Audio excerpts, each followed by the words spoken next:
මගේ අවශ්‍යතාවය ඇඳුම්.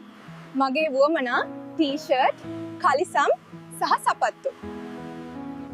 ව්‍යාපාර හා ගිණුම් කරන අධ්‍යයනයේ විෂය යටතේ ව්‍යාපාර ගැන කතා කරනකොට කතා කරන්න ඕනේ වැදගත්ම සංකල්ප දෙකක් තමයි අවශ්‍යතා සහ වුවමනා කියලා කියන්නේ. අවශ්‍යතා කියන්නේ ජීවත් වීම සඳහා මිනිසා විසින් අනිවාර්යෙන් සපුරා ගත යුතු දේවල්. වුවමනා කියන්නේ ඒ අවශ්‍යතා සපුරා ගන්න විවිධ ආකාර. මම මේ විදිහට කිව්වම ඔයාලට ඒක තේරෙන්නේ නැති වෙන්න පුළුවන්. ඒ හින්දා අපි පුජ්‍යලෝ කීප දෙනෙක් අරගෙන ඒගොල්ලන්ගෙන් අහලා බලමු එයාලගේ අවශ්‍යතාවය මොකද්ද වුවමනාව මොකද්ද කියලා. ඊට පස්සේ ඔයාලට හොඳටම තේරෙයි අවශ්‍යතා වුවමනා කියන සංකල්ප දෙක. මගේ අවශ්‍යතාවය ආහාරයි. ඕනෑ කරන්නේ චොක්ලට්. මගේ අවශ්‍යතාවය ඇඳුම්. මගේ වුවමනා ටී-ෂර්ට්, කලිසම් සහ සපත්තු. මගේ අවශ්‍යතාවය සෞඛ්‍යයයි. මගේ වුවමනාව වෛද්‍යවරයෙකි.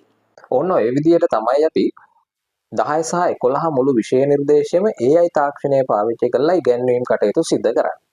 මේ ක්‍රමයට ඉගෙන ගන්නකොට උගන්වන විෂය කරුණු පහසුවෙන් අවබෝධ කරගන්න පුළුවන් වගේම මේ වීඩියෝත් එක්කම පහසුවෙන් විෂය කරුණු ටික මතක තියාගන්න පුළුවන්.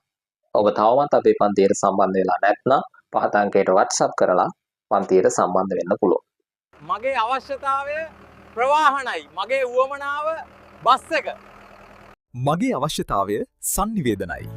මගේ වුවමනාව ජංගම දුරකථනයි.